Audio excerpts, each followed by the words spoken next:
पहले, अगर मैथमेटिकली कहा जाए कि हम किसी भी चीज को इतना कंप्रेस कर दें कि वह एक चने के जितना हो जाए, तो वह एक ब्लैक होल बन सकता है। हाँ, ये सही है। आप, मैं और हर वो चीज जो इस ब्रह्मांड में श्वार्ज़चाइल्ड रेडियस के नाम से जाना जाता है। अगर किसी भी चीज को एक छोटे से छोटे स्पेस वाले चीज के जितना कंप्रेस कर दें, तो उसका डेंसिटी इतना ज्यादा होगा कि उसका ग्रेविटेशनल पुल इतना ज्यादा होगा कि लाइट तक उससे बाहर नहीं आ पाएगा, और आपके पास जो होगा वो एक ब्लैक होल होगा। अगर आप माउंट एवरेस्ट को 1 नैनोमीटर के बराबर कंप्रेस कर दें, तो आपके पास एक ब्लैक होल होगा।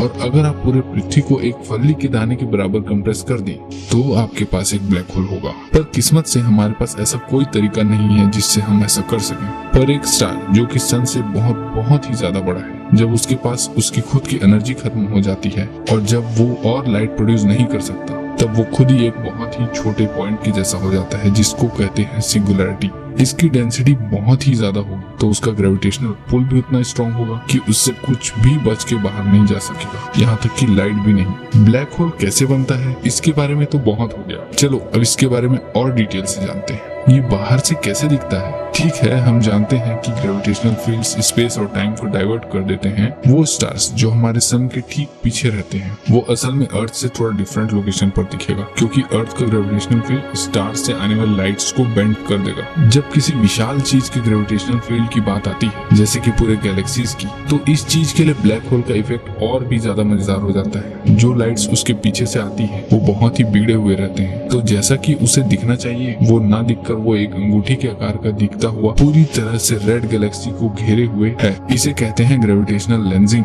अब एक सिमुलेशन देखिए जिसमें ब्लैक होल एक गैलेक्सी से करोड़ों लाइट ईयर्स दूर है। असल में गैलेक्सी को ब्लैक होल के निकल जाने का कोई खतरा नहीं है, बल्कि उस गैलेक्सी से जो लाइट निकल रहा है उसे जरूर है। देखिए, जैसे ही ब्लैक होल गैलेक्सी के बीच से पास होता है, उसके लाइट का रास्ता बिगड़ते जाता है। अब एक मजा आने वाला डेमोन्स्ट्रेशन देखिए। क्या होगा अगर अर्थ सन को छोड़कर ब्लैक होल का चक्कर लगाए? बाहर से देखने पर अर्थ तो पहले नॉर्मल दिखेगा, पर जैसे ही वो ब्लैक होल के अंदर जाने लगेगा, ब्लैक होल का ग्रेविटेशनल फील्ड अर्थ से निकलने वाले लाइट को खींचने लगेगा, जिससे ये पैदा होगा।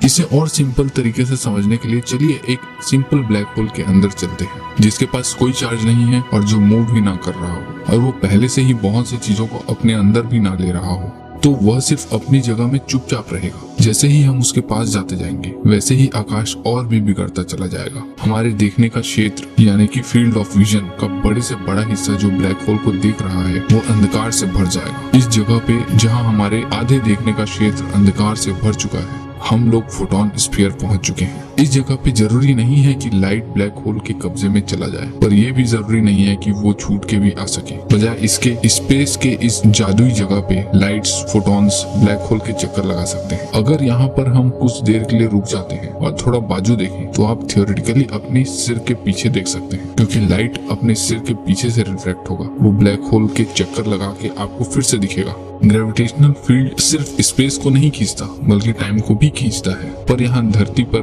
हमें इन सब चीजों की चिंता करने की जरूरत नहीं है। पर ब्लैक होल के पास ग्रेविटी जितना ज्यादा होगा कि जो आपको बाहर खड़े होकर देख रहा होगा वो कुछ अजीब दिखेगा। वो आपको देखेगा कि आप बहुत जल्दी अंदर नहीं जा रहे हैं, बल्कि वो देखेगा कि आपके अंदर जाने का प्रोसेस धीरे से और धीरे होता जा रहा है, जब तक कि आप एक पॉइंट पे ना पहुंच जाए, जिसे इवेंट होराइजन कहते हैं। यह स्पेस का वो पॉइंट है जहां एक बार क्रॉस कर गए तो फिर वापस आना पॉसिबल नहीं है। ये वह पॉइंट है जहां से लाइट भी वापस नहीं आ सकता, और इसलिए जो इंसान आपको उसमें गिरते हुए देख रहा है, उसको लगेगा कि आपका जर्नी वहीं खत्म हो गया। पर आप कैसे दिखेंगे? जैसे आप स्पेस में बर्फ की तरह जम गए हो। जो लाइट आपके बॉडी से निकल रही होगी वो रेड कलर की ओर शिफ्ट होती जाएगी, जब तक कि आप पूरी तरीके से गायब ना हो जाए। वो आपको कभी इवेंट होराइजन क्रॉस करते नहीं देख पाएंगे, पर आपके लिए सब चीज एकदम नॉर्मल होगा और बहुत मजा आएगा। आप इवेंट होराइजन क्रॉस करते हुए और अब अटल मृत्यु की ओर बढ़ते जाएंगे।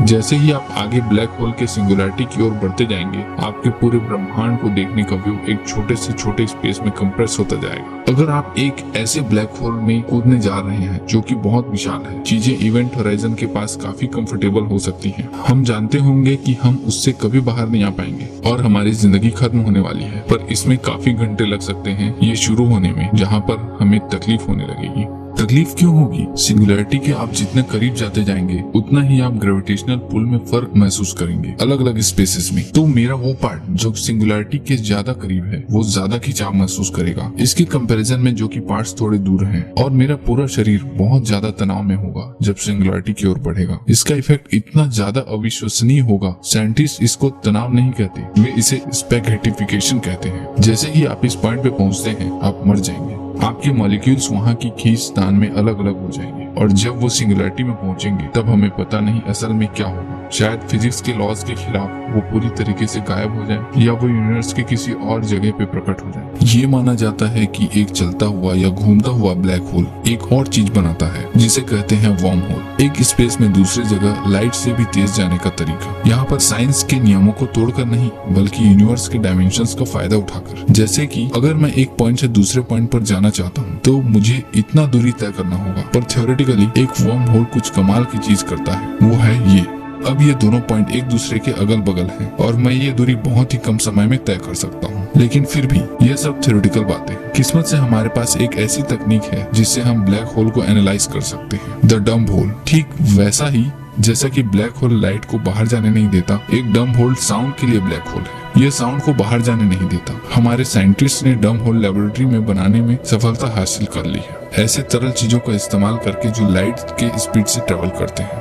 अब भी बहुत सी चीजें बची हुई हैं कॉस्टिक ब्लैक होल की दुनिया में, पर शायद हम बहुत से इंफॉर्मेशंस को स्टडी करने में सक्सेस हो जाएं कि ब्लैक होल्स कैसे काम करते हैं, इसको देखते हुए कि साउंड कैसे बिहेव करता है डम्ब होल में। अब यहाँ पर एक बहुत अच्छा सवाल और आता है, जब कोई लाइट की स्पीड से ट्रेवल करता है तो कैसे दिखता है? मान लो सन की ओर। हाँ, आश्चर्य की बात है कि आप सन को ही अपनी ओर बहुत तेजी से आते हुए दिखेंगे।